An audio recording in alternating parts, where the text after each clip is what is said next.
I'm Cori and I Rock Knits Designs. A couple of tutorials to show you.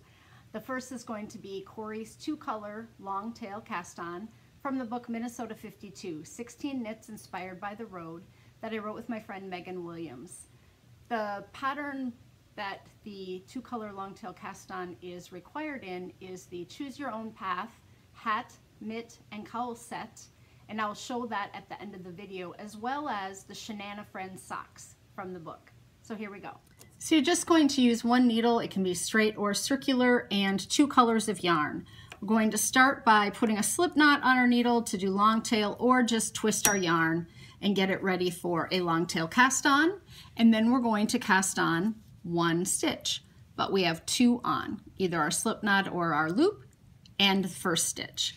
We're going to do the second strand of yarn in the other color the same way. Just twist your yarn, put it on the needle, and then set up your slingshot and cast on 1 stitch.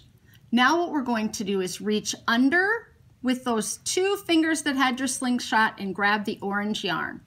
And we're going to reset up our slingshot with orange and cast on 2 stitches.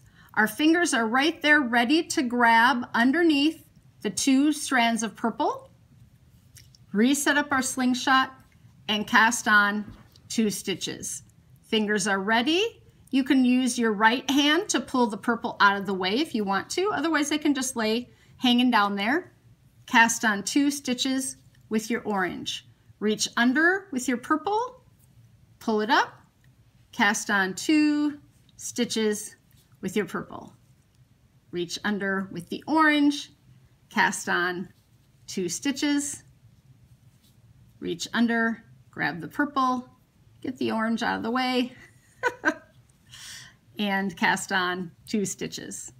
You just continue to do that, and I'll do a few more stitches for you. You can also use this for 1 by 1 rib in 2-color. But this one works really nice for going into 2-color corrugated ribbing. It's just very decorative and quite pretty. On the bottom of a hat, I'll show you a couple of samples when I'm done casting on here. I'll do a couple more. So there, we've got our decorative barber pulling that goes along the bottom. When we flip it up, we see the stitches are alternating orange and purple. And so now we would set up our corrugated ribbing doing 2 orange knits and 2 purple pearls, and we'd get a really nice decorative edge. It can be quite stretchy. My test knitters said that everybody needed to do it the first time to kind of learn how to do it, and then do it the second time and have it work well. So I will show you a couple of samples here.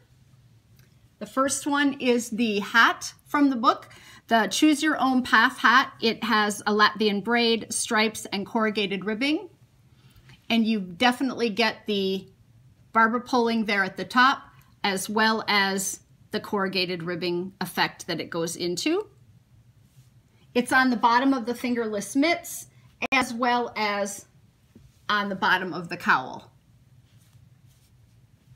You will also see that it works very well in a really high contrast yarn.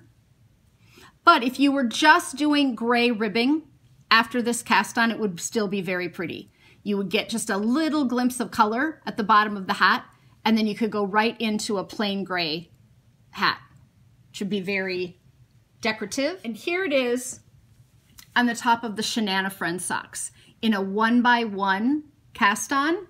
So you get 1 of each color all the way around for your cast on, and then you go into 1 by 1 ribbing. And I'll show you that there's quite a bit of a give. Corrugating ribbing is not quite as forgiving as a regular rib, but if you do it nice and loosely, you can get quite a bit of stretch out of the top of that sock.